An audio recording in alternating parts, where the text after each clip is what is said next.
네. 자, 그러면, 자, 이번에는 신경망을 하도록 하겠습니다. 제목으로, 여기 신경망, 이렇게 할게요. 여기서도 마찬가지로 우리는 네 개의 특성을 모두 사용할 거고요. 다중 다중 클래스 분류를 신경망으로 할 겁니다. 그리고 우리가 분류하려고 하는 클래스는 0과 1과 2. 세토사, 벌시컬러, 버즈니까. 요거예요.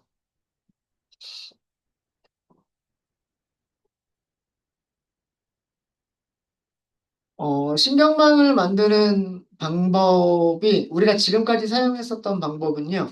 레이어드를 하나씩 하나씩 먼저 레이어드를 만든 다음에 그거를 시퀀셜로 묶었죠. 예, 그렇게 하시는 방법이 있고요. 시퀀셜이라고 하는 거를 먼저 만들어둔 다음에 그 시퀀셜에다가 레이어를 추가를 하는 방법도 있어요. 요번에는 그 두 번째 방법으로 알려드리도록 할게요. 어떤 방법을 쓰시든 상관없으세요. 음.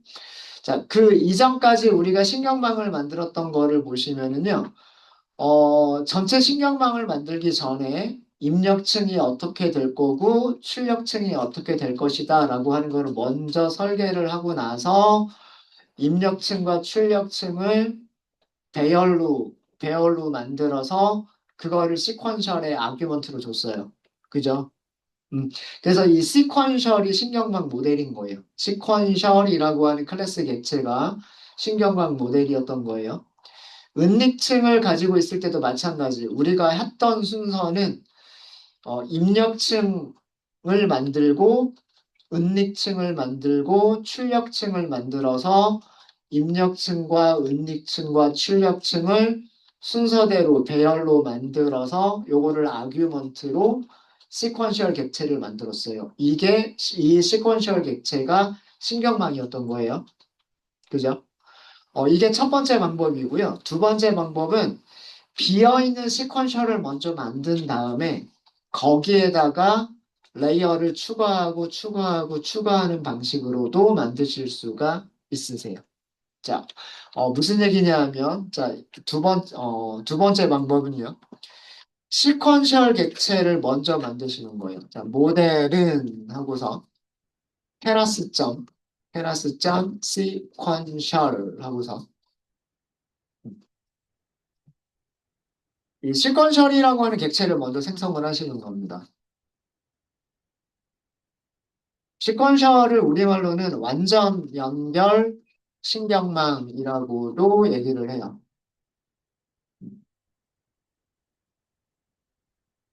화이트보드에 그려진 거를 보시면 그 각각의 입력이 각각의 출력으로 다 들어가죠.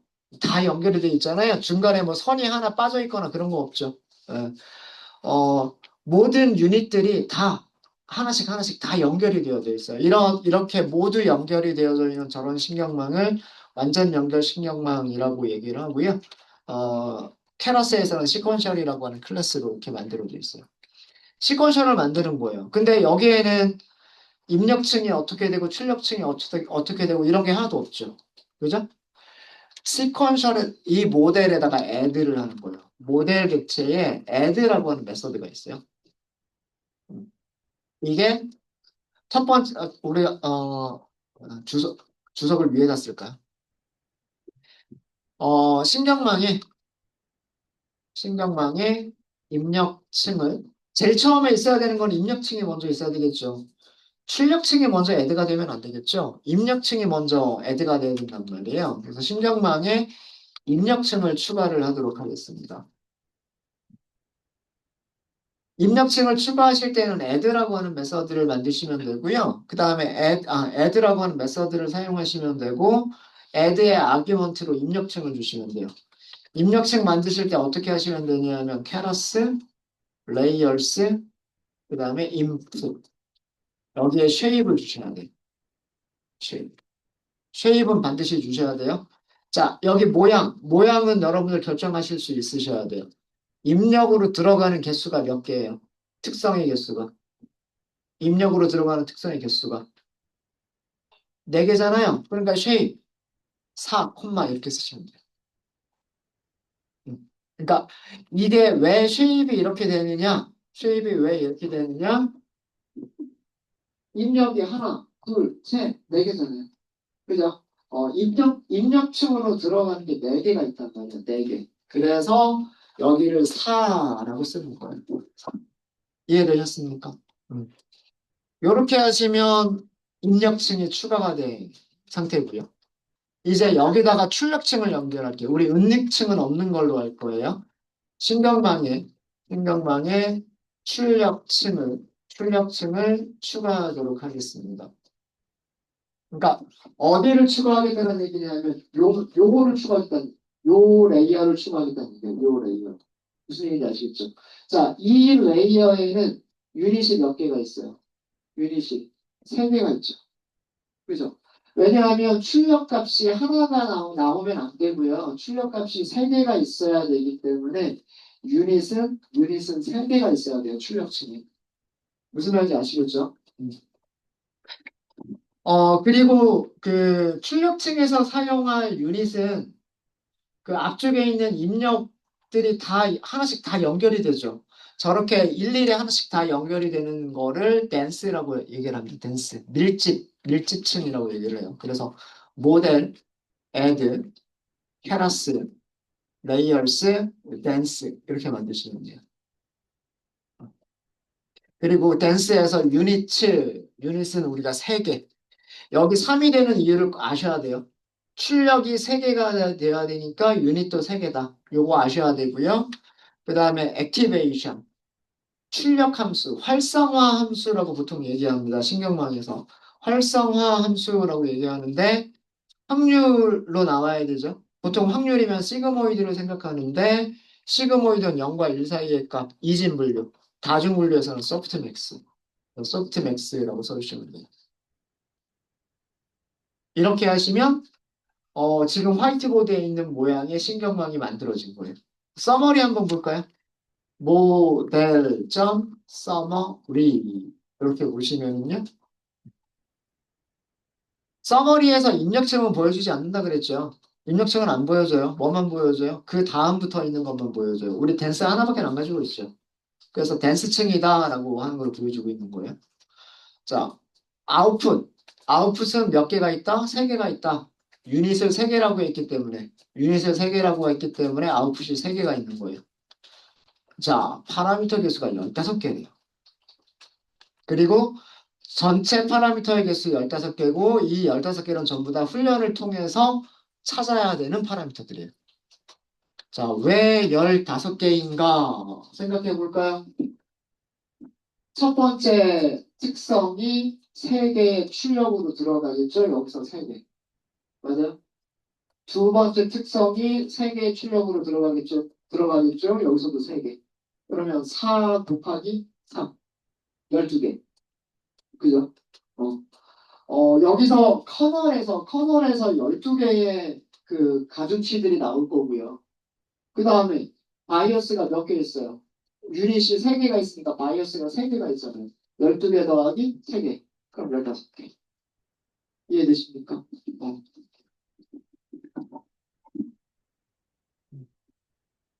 여기에 파라미터의 개수가 15개가 나왔던 이유는 음, 음, 요것만 보면 파라미터 넘버 오브 파라미터 파람스라고 할까요?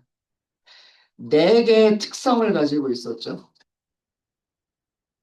4개의 특성을 가지고 있었고 3개의 아웃풋이 있었죠. 여기에다가 마찬가지로 3개의 바이어스가 있겠죠. 요거 계산하면 4 곱하기 3 더하기 3 이렇게 하니까 15개가 나오는 거죠. 여기 15개. 아, 아웃풋이라고 하지 말고 유닛이라고 할까요? 유닛.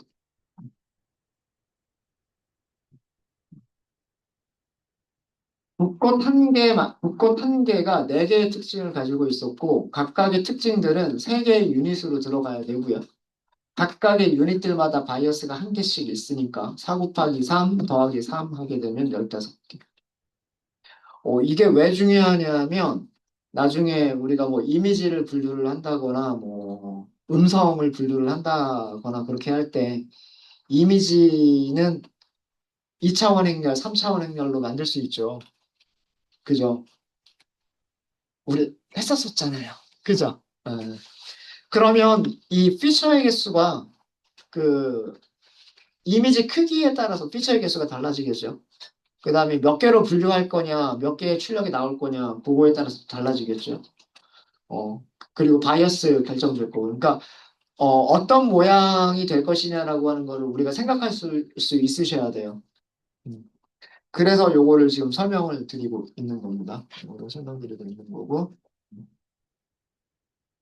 네, 그래서, 이렇게 해서 15개가 나오는 거구나, 라고 생각하시면 될 것 같고요. 모델을 훈련시키기 전에 해야 될 일이 있다라고 말씀을 드렸어요. 어, 컴파일이라고 하는 과정을 하셔야 돼요. 컴파일. 지금 우리는 다중분류죠. 다중분류이기 때문에 여기 함수도 시그모이드가 아니라 소프트맥스를 사용을 했어요. 그러면 그 매트릭이나 그 로스 함수도 조금 달라져요. 이름이 조금 달라집니다. 모델.컴파일이라고 하는 과정을 하셔야 돼요. 모델.컴파일.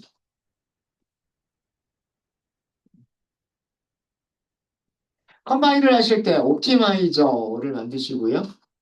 옵티마이저는 알고리즘이에요. 알고리즘. 자, 그 알고리즘은 우리가 뭘 사용할 거냐면 일단은 케라스 모듈에 그 다음에 옵티마이저스라고 하는 모듈에 그 모듈 안에 있는 것들 중에서 여기 있는 것들이 그 옵티마이저 이름들이에요. 굉장히 많은 옵티마이저들을 가지고 있고요. 그 중에서 가장 쉽게 접근해 볼 수 있는 게 확률적 경사각법. 확률적 경사각법이고요. 자, 로스 함수 정의하는 방법 말씀을 드릴게요. 로스는 마찬가지로 케라스부터 시작하시면 돼요. 케라스. 모듈 이름이 손실이기 때문에 로스 이렇게 찾아보시면 로시즈라고 하는 그 모듈이 있어요. 바이너리라는 단어가 들어가면 이진이란 뜻이에요. 이진. 근데 우리는 바이너리가 아니죠. 어, 뭐, 3개 이상의 클래스를 갖는 경우에는 무엇을 사용해 주시면 되냐면, 스파스, 카테고리컬, 크로스, 엔트로피라고 하는 걸 사용해 주시면 돼요. 이름이 좀 길죠? 이거 손으로 타이핑 못 합니다. 저도 이거 일일이 타이핑 하다가는 저도 오타 꼭 내요. 매트릭이라고 하는 매트릭도요. 마찬가지로 케라스, 그 다음에 매트릭스. 자, 여기에도 스파스로 시작하는 거 찾아보세요. 스파스 이렇게 보시면 카테고리컬 accuracy라고 하는 게 있을 거예요. 카테고리컬 accuracy. 좀 이름이 좀 길죠. 이렇게 해서 컴파일을 해주시면 됩니다. 자, 이 스파스라고 하는 일단 카테고리 크로스 엔트로피. 크로스 엔트로피가 그 마이너스 로그를 취해서 그 손실을 계산하는 그게 크로스 엔트로피예요.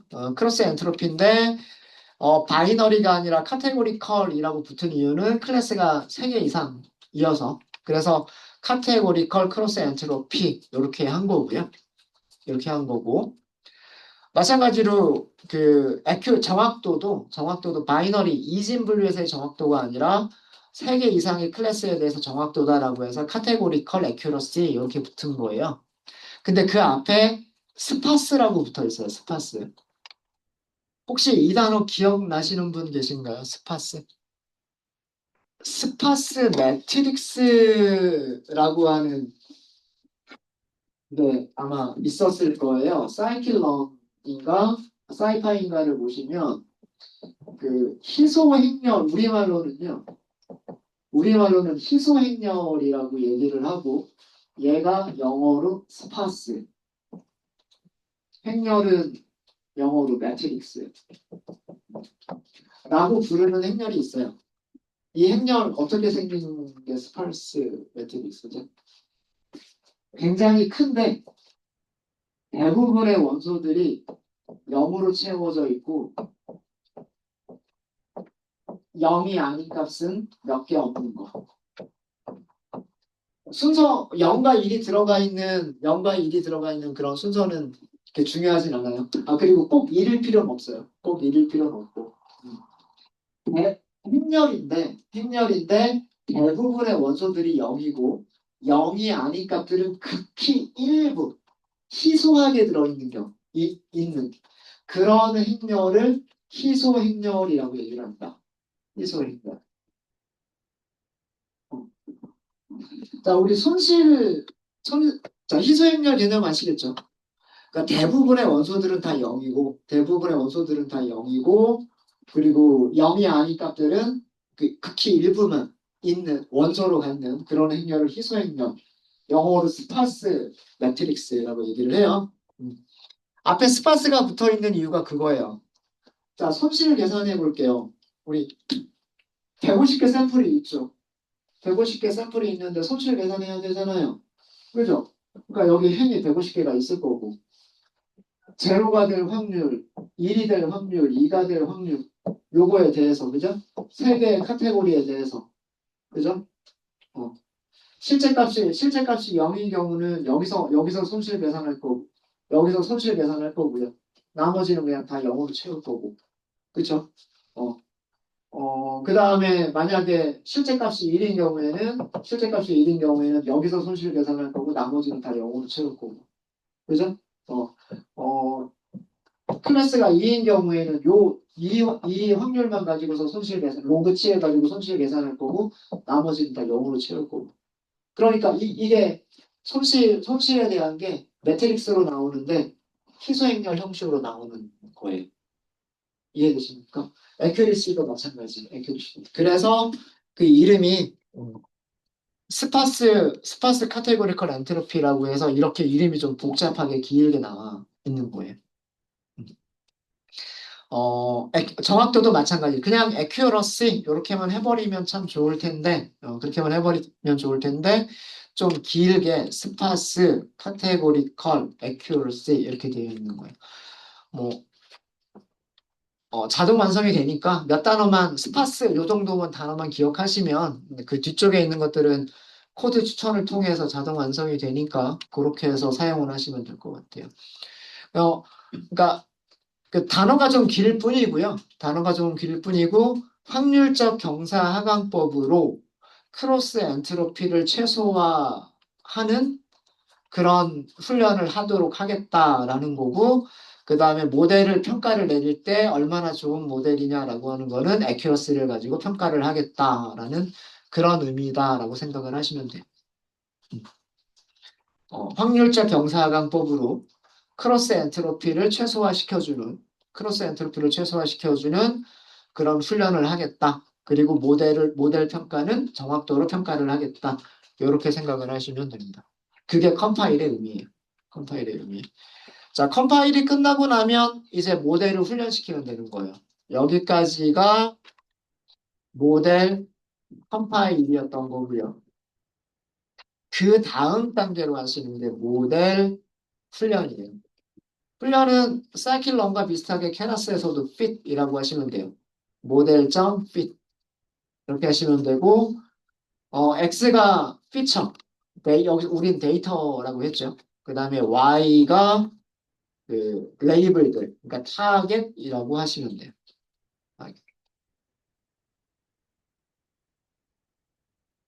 어, 그냥 편의상 이거는 우리가 정확도 그 에포크 횟수를 조금 우리가 보기 위해서 이렇게 해볼게요.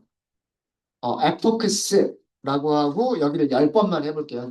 정확도는 굉장히 떨어질 거예요. 정확도는 그렇게 좋지 않을 겁니다. 이렇게만 하고 실행해 보도록 하겠습니다. 네, 이런 결과가 나왔어요. 정확도 78%, 지금 막 들쭉날쭉 널뛰어요. 보시면 정확도가 꾸준하게 늘어나는 게 아니고요.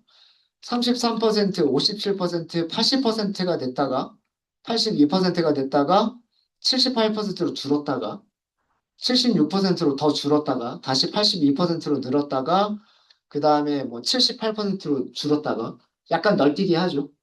그 이유가 여기 보세요. 5라고 돼 있죠. 한 번의 에포크마다 몇 번씩 반복하고 있냐면 5번씩 반복하고 있어요. 몇 개의 배치를 사용했다? 한 개, 30개.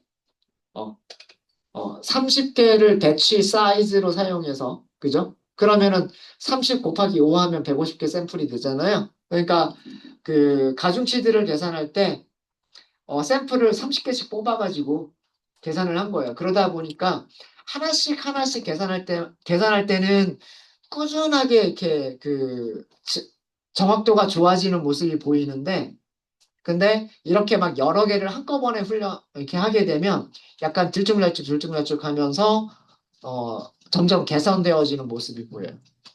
그러니까 이 배치 사이즈를 사용하는 그런 이유는 뭐냐면 훈련을 빠르게 할 수 있다는 거. 아무래도 반복하는 횟수가 줄어들면 속도가 빨라지겠죠. 근데 단점은 뭐냐면 꾸준하게 개선이 되는 게 아니라 약간 들쭉날쭉 하면서 개선이 돼 가는 거예요. 그게 배치 사이즈예요. 그래서 여기서는 자기가 알아서 배치를 이렇게 30개씩 잘라버린 거예요. 음. 이해되셨습니까? 150분에 150으로 나온 게 아니라 5분의 5라고 나온 이유는 5분의 5라고 나온 이유는 배치 사이즈가 30으로 결정이 돼가지고 그 배치 훈련이 이루어졌기 때문에 그런 거예요. 우리가 얼마나 정확한 모델을 만들겠느냐 이런 게 지금은 오늘 하려고 하는 거는 그게 아니에요. 예. 오늘 하려고 하는 거는 얼마나 정확한 모델을 만들려고 하는 거냐 이게 아니라 신경망에 대한 개념을 설명드리기 위한 거니까 거기에 중점을 보셔가지고 어, 보시면 될 것 같아요. 그래서 정확도가 요거밖에 안 나와요. 근데 SGD보다는 조금 좋은 것 같긴 하죠. 네, 62%에서 여기서는 78%니까. 자, 중요한 거는 뭐냐면 이렇게 훈련이 끝났을 때 모델이 찾은 파라미터들인 거예요. 자, 모델.weight 이렇게 보도록 하겠습니다. 자, 이 웨이트를 보면 웨이트 안에는요, 두 가지가 있죠. 커널이라고 하는 게 있고요. 그 다음에 바이어스라고 하는 게 있죠. 여기 커널이라고 하는 게 있고 바이어스라고 하는 게 있어요. 여기 보시면. 커널은 모양이 4 곱하기 3으로 되어져 있고요. 바이어스는 1차원 배열인데 모양이 3 이렇게 되어 있어요.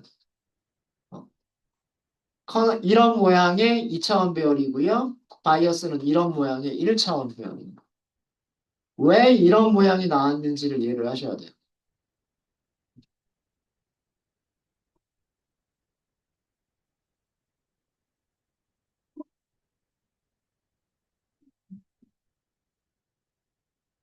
자, 이거는 여기를 보시면, 요거 보시면 그 행렬 계산으로 생각을 해보면 행렬 계산은 왼쪽에 있는 행렬에서 행들을 뽑고요. 오른쪽에 있는 행렬에서 컬럼들을 뽑아가지고 원소들끼리 곱하고 더하고 곱하고 더하고 곱하고 더하고 곱하고 더하고 이렇게 돼야 되잖아요. 그죠? 그러니까 여기서의 피처의 개수가 커널 행렬에서는 행의 개수가 돼야 돼. 그죠? 그 다음에 이 커널 행렬에서 컬럼이 몇 개가 될 거냐는 무엇을 가지고 결정을 하는 거냐면 아웃풋이 몇 개냐를 가지고 결정이 돼. 이진 분류로 나가야 된다 그러면 두 개가 있어야 되는 거고 세 개 클래스로 분류가 되는 거다 그러면 세 개로 나가야 되겠죠. 5개의 클래스로 분류하는 거다 그러면 5개로 나가야 돼요. 어. 그러니까 여기 특성의 개수만큼 커널에서의 행의 개수가 결정이 되는 거고 아웃풋이 몇 개가 나가야 되느냐에 따라서 여기 있는 컬럼의 개수가 결정이 되는 거예요. 그러면은 여기 옆에 쓴 것처럼 얘랑 곱하고 더하면 이런 회기식이 하나가 나오겠죠? 이 회기식 가지고서 확률 하나 계산하는 거고. 그죠? 그 다음에 마찬가지로 요거하고 요렇게 곱하고 더하고 해서 회기식 하나가 나오죠? 요거 가지고 두 번째 확률 계산하고. 그 다음에 요거하고 요렇게 곱해가지고요. 세 번째 회기식 하나 나오죠. 요거 가지고 세 번째 확률 계산합니다. 그럼 0이 될 확률, 1이 될 확률, 2가 될 확률을 계산하기 위해서 필요한 선형식이 만들어지잖아요. 그죠? 네. 그래서 그 모델이 찾은 그 모양이 이렇게 나오는 거예요. 이해되십니까? 네. 그래서 4 곱하기 3이니까 여기서 12개의 파라미터. 12개의 모델 파라미터. 그 다음에 여기서 3개의 모델 파라미터. 요거 합쳐주니까 15개의 모델 파라미터를 신경망이 찾은 거예요. 그래서 이걸 가지고서 소프트맥스 함수로 확률을 계산할 때 사용하는 그런 일을 하게 되는 겁니다. 예측값들을 한번 찾아볼까요? 자, 이렇게 훈련이 끝났다라는 얘기는 모델이 그 예측값을 내놓을 준비가 됐다는 얘기예요. 그죠? 예측값을 내놓을 준비가 됐다는 얘기고, 프리딕트라고 할게요. 프리딕트. 모델, 모델.프리딕트 이렇게 하시면 돼요. 여기에는 뭐만 주면 되냐면 데이터만 주면 되죠. 자, 이렇게 하면 예측값을 찾았어요. 자, 예측값을 찾을 때도 보면 150개를 50개씩 잘라가지고 예측값을 찾았다는 얘기예요. 여기 보시면 5분의 5라고 되어 있잖아요. 5분의 5라고 되어져 있죠. 그죠? 5분의 5라고 되어져 있는 이유는 뭐냐면 샘플이 150개가 있고 모델이 훈련이 끝났으니까 요 가중치 커널이 결정이 됐잖아요. 행렬 계산을 하면 되는데 행렬 계산을 150개 그 다음에 여기 4개 요렇게 한꺼번에 계산한 게 아니라 50개씩 해가지고 행렬 계산을 30개씩 죄송합니다. 30개씩 요렇게 해가지고 행렬 계산을 했다는 얘기예요. 잘라가지고 아마 여기서도 배치 사이즈라고 하는 걸 줄 수 있을 거예요. 150개 한꺼번에 계산해 버릴 수도 있어요. 네, 요거는 그런 의미다라고 생각하시면 돼요. 그런 의미다라고 생각하시면 되고 얘가 모양이 어떻게 될까요? 쉐입 한번 볼까요? 쉐입. 153이라고 나오죠. 그죠? 자, 왜 이렇게 나오냐면 앞에 있는 150개라고 하는 거는요. 샘플 개수. 그러니까 붓꽃의 개수가 150개가 있다는 얘기고요. 뒤에 클래스의 개수예요. 우리 세 개의 클래스로 분류할 거죠. 세 개의 클래스로 분류할 거니까 확률도 몇 개가 나와야 돼요? 세 개의 확률이 나와야 돼요. 그쵸? 그 세 개의 확률인 거예요. 클래스의 개수만큼 확률을 계산을 한 거예요. 5개만 한번 출력을 해볼까요? 프리딕, 프리딕츠 하고서 앞에서 5개만 출력을 해보시면 얘를 어떻게 그 해석을 하시면 되냐면 이렇게 해석을 하시면 돼요. 이렇게 해석하시면 되는데 첫 번째 컬럼에 있는 값이 레이블 0이 될 확률. 두 번째 컬럼에 있는 값이 레이블 1이 될 확률. 세 번째 컬럼에 있는 값이 레이블 2가 될 확률이라고 생각하시면 되고요. 그리고 요 방향으로 다 더했을 때 값은 1이 돼요. 그리고 이쪽으로는 지금 우리가 5개만 봤지만 전체 샘플에 대해서는 150개가 있겠죠. 행의 개수는 150개가 있겠죠. 네, 이해되십니까? 내용을 보면은요. 첫 번째 샘플은 0이 될 확률이 0.64, 64%란 뜻이고요.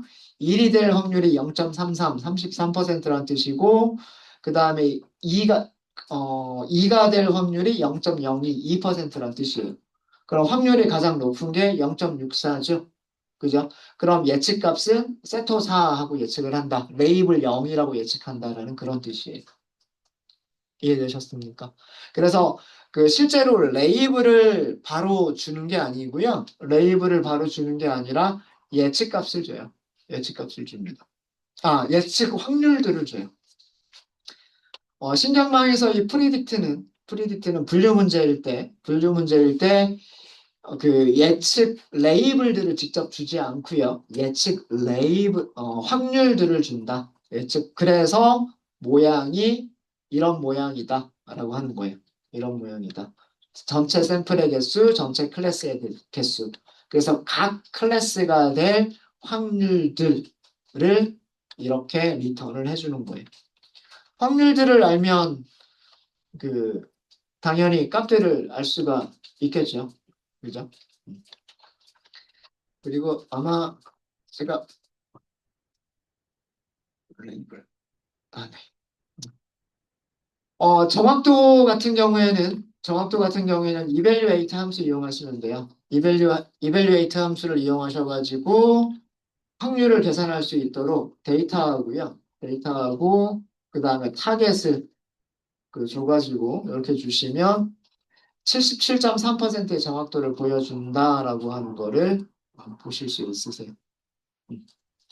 어, 오전에도 말씀드렸지만 이 evaluate는요 두 개의 값을 주는데 앞쪽에 있는 게 손실 그리고 뒤쪽에 있는 게 정확도예요. 정확도. 그래서 전체 샘플에 대해서 77%의 정확도를 보여준다라고 하는 그런 모델입니다. 별로 안 좋죠. 사실 이 아이리스 같은 경우에는 다른 그 간단한 머신러닝 모델만 가지고도 95%, 99, 거의 99% 정도를 보여주는 그런 데이터셋인데 지금 이렇게 만들었을 때에는 77%. 물론 우리가 반복을 10번밖에 안 했기 때문에 그래요. 100번, 1000번 이런 식으로 반복을 훨씬 더 많이 하게 되면 당연히 계속해서 가중치들을 손실이 적어지는 방향으로 가중치들을 계속해서 개선해 나가겠죠. 당연히 에포크 횟수를 늘려주면 늘려줄수록 더 좋은 정확도를 갖는 모델을 찾아낼 수가 있을 겁니다. 한번 에포크 횟수만 한번 늘려볼까요? 참고로 우리 신경망에서 에포크를 10번밖에 안 하니까 요거밖에 안 나오더라 라고 했는데 자 위쪽에 만들어진 모델 다시 한번 훈련을 시킬게요. 에포크 횟수를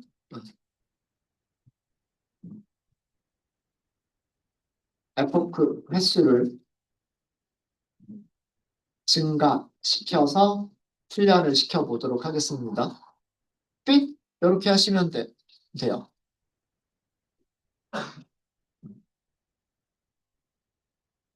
그리고 X에는 데이터, Y에는 타겟. 에포크 이렇게 주시면 되겠죠. 에포크 1000번 한번 해볼게요. 1000번. 1000번. 자, 근데 요거 그냥 실행을 시켜버리시면 에포크마다 이렇게 찍어주잖아요. 1번 에포크 손실과 정확도, 2번 에포크에서 손실과 정확도, 3번 에포크에서 손실과 정확도. 그럼 이런 출력문이 몇 개 나올까요? 1000개 나오겠죠. 그거 다 출력할 필요는 없겠죠. 제일 마지막에 결과만 보면 되겠죠. 자, 그래서 여기에서 아규먼트 하나 더 줄게요. 버보스라고 하는 게 있어요. 버보스라고 하는 게 있고요. 여기를 0이라고 주세요. 얘는 그 훈련 과정을 출력하지 않겠다. 각각의 에포크의 진행 상황을 몇 퍼센트씩 개선되고 있는지, 정확도가 얼만큼 개선되고 있는지, 손실이 얼만큼 줄어들고 있는지라고 하는 거를 출력하지 않겠다라는 그런 뜻이에요. 버보스. 음. 자, 이렇게 해서 실행시켜 보도록 하겠습니다. 이게 그 시간이 그렇게 많이 오래 걸리지는 않을 거예요. 지금 우리 GPU 사용하고 있는 거 아니에요? CPU만 사용하고 있는 겁니다. 뭐, 10번이 아니라 1000번 실행을 하는 것도요. 그렇게 많이 오래 걸리지는 않을 겁니다. 예, 그래도 조금 걸리긴 하네요.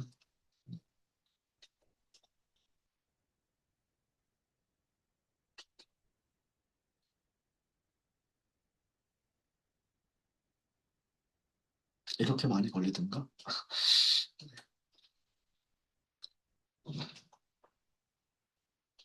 사실은 그 나중에 저희가 다음 주에 공부를 하겠지만 뭐 조기 종료라고 하는 그런 그 기법도 있고요.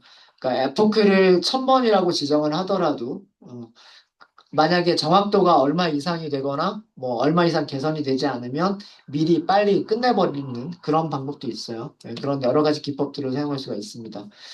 한 50초 정도가 걸렸네요. 50초 정도가 걸렸고 얼마나 개선됐는지 볼까요? 모델점, 모델 evaluate 이렇게 해볼게요. 마찬가지로 데이터 주시면 되고요. 그 다음에 타겟을 주시면 되겠죠. 자, 이렇게 해서 봤더니 정확도가 98%까지 개선이 됐습니다. 네. 그러니까 당연히 그 모델의 가중치들을 찾아가는 그 횟수를 많이 하면 많이 할수록 손실을 점점 계속해서 줄여나갈 수 있는 거고요. 손실을 줄여나가다 보면 정확도는 계속해서 좋아지겠죠. 그죠? 그거를 지금 보고 계신 거예요. 더 많이 훈련시키면, 똑같은 150개의 데이터셋인데, 똑같은 150개를 한 번 공부하고, 두 번 공부하고, 10번 공부한 것보다 1000번 공부하면 더 좋아진다는 그런 뜻이에요. 책을 10번 보는 거하고 책을 1000번 보는 거하고 다르다는 그런 얘기인 거예요. 그렇게 해서 훈련을 했더니 98%까지가 좋아지더라. 찾은 가중치들이 달라졌겠죠. 가중치들이 달라졌을 겁니다. 이렇게 하는 게 신경망이라고 하는 그런 내용입니다. 그래서 아주 간단한 신경망을 만들어 봤어요. 아주 간단한 입력층과 출력층만 갖는 그런 신경망을 한번 만들어 봤습니다. 네, 혹시 질문 있으실까요? 질문 없으십니까? 네, 질문 없으시면 잠깐 15분 쉬었다 하도록 하겠습니다.